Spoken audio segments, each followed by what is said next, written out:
Hi friends, இன்றைக்கி நம்ம சேனலில் என்ன பார்க்க போகிறோம்னு பார்த்தீங்கன்னா, நான் ஏற்கனவே வாங்கின கிளாஸ் பாட்டிலாம் வந்து வாஷ் பண்ணி காய வச்சு வச்சுருக்கேன். அதெல்லாம் ரீஃபில் பண்ணிடலாம். இது பார்த்திங்கன்னா டாட்டா காஃபி பாட்டில் தான். இதில் பார்த்திங்கன்னா 100 மிளகு கரெக்டாக இருக்குது. இதை ஃபில் பண்ணியாச்சு.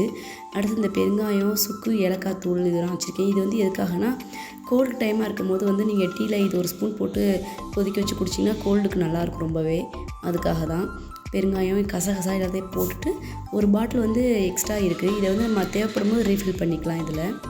அடுத்து இந்த ஆயில் பாட்டில் வந்து பார்த்திங்கன்னா பாதி அளவு தான் நான் ஃபில் பண்ணி வச்சுருக்கேன். ஏன்னா ஃபஸ்ட் டைம் புதுசாக கிளாஸ் பாட்டில் யூஸ் பண்ணுறோம் இல்லையா, ஈரக்கையோடு எடுத்தால் கீழே விழுந்து உடஞ்சிருன்றக்காக இது வந்து தோசை சப்பாத்திக்கெலாம் போடுறக்காக இந்த சில்வர் கண்டெய்னரில் வச்சுருக்கேன். நான் இப்போ இப்படி செட் பண்ணி வச்சுட்டேன் பாருங்கள்.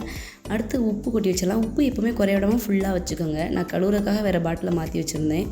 புளி வந்து 1 இயர் தேவையானதை நான் வாங்கி ஃப்ரிட்ஜில் ஸ்டோர் பண்ணிக்குவேன். அதில் வந்து காலியாகும் போது எடுத்து இந்த ஜாடியில் ஃபில் பண்ணி வச்சுக்குவேன். என்னோடய கிச்சன் பார்த்திங்கன்னா இப்படி தான் இருக்குது. என்னோடய சேனல் பிடிச்சதா சப்போர்ட் பண்ணுங்கள். தேங்க்யூ ஃபார் வாட்சிங்.